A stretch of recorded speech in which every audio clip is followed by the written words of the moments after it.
Di sebuah negeri yang jauh dari hiruk-pikuk dunia, di tanah Yaman yang kering dan sunyi, hidup seorang pemuda sederhana bernama Uwais bin Amir Al-Qarni.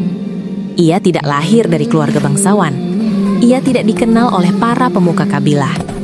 Tidak ada catatan sejarah dunia yang menuliskan namanya dengan tinta emas. Namun, Allah menuliskan namanya di langit. Hari-hari Uwais dihabiskan dengan mengembala kambing. Langkahnya menyusuri pasir panas. Matanya menatap cakrawala yang sepi. Tubuhnya letih, namun hatinya tenang. Di tengah kesederhanaan itu, Uwais menyimpan kekayaan yang tidak terlihat. Iman yang hidup di dalam dada. Ia tidak mengeluh atas hidupnya. Ia tidak iri pada harta orang lain. Ia yakin bahwa setiap takdir Allah mengandung hikmah. Uwais hidup bersama ibunya, seorang wanita tua yang telah kehilangan penglihatannya. Ibunya tidak bisa melihat wajah anaknya, namun ia bisa merasakan kasih sayangnya. Setiap hari, Uwais membangunkan ibunya dengan suara lembut. Ia membantu ibunya duduk. Ia menyiapkan air. Ia menuntun langkah ibunya yang gemetar.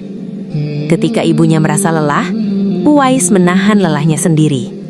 Ketika ibunya merasa sedih, Uwais menyembunyikan kesedihannya sendiri. Ia tahu bahwa melayani ibunya adalah jalan menuju surga. Bagi Uwais, ibunya bukan beban. Ibunya adalah pintu rahmat Allah. Di malam hari, ketika kesunyian menyelimuti padang pasir, Uwais berdiri dalam sholat. Ia berdiri lama. Ia membaca ayat-ayat Allah dengan suara lirih. Tangannya bergetar. Air matanya jatuh perlahan. Tidak ada yang menjadi saksi kecuali bintang-bintang dan pasir. Ia mengadu kepada Allah tentang segala lelahnya, tentang rindunya kepada kehidupan yang lebih baik, tentang harapannya untuk tetap istiqomah. Namun dalam setiap doanya, ia selalu mendahulukan ibunya. Ia berdoa agar ibunya diberi kekuatan. Ia berdoa agar ibunya diberi ketenangan. Suatu hari, kabar tentang Rasulullah Shallallahu Alaihi Wasallam sampai ke telinganya.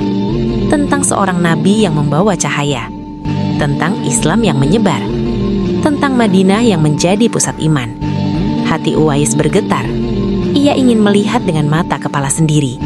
Ia ingin mendengar langsung dari lisan Rasulullah Shallallahu Alaihi Wasallam. Namun keinginan itu berbenturan dengan kenyataan. Ia menatap ibunya yang duduk lemah di sudut rumah. Ia tahu bahwa kepergiannya akan membuat ibunya sendirian. Malam itu, Uwais berdoa lebih lama dari biasanya. Ia memohon petunjuk. Ia memohon kejelasan. Hingga akhirnya, ia memberanikan diri meminta izin. Ibunya terdiam lama. Lalu dengan suara pelan ia berkata, "Pergilah anakku, tapi jangan lama. Hatiku tenang jika engkau cepat kembali." Perjalanan ke Madinah bukan perjalanan ringan. Langkah demi langkah, Uwais melintasi padang pasir. Siang yang membakar, malam yang dingin. Rasa haus yang mengeringkan tenggorokan.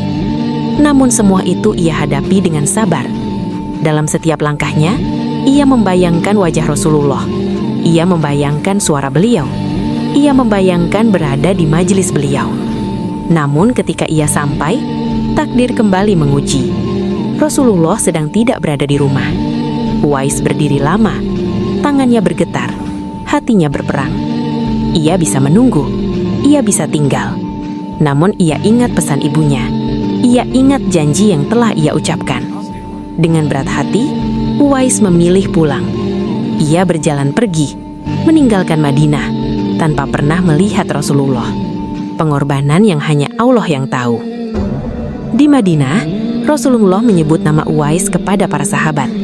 Nama yang asing, nama yang tidak dikenal. Namun Rasulullah menyebutnya dengan penuh kemuliaan.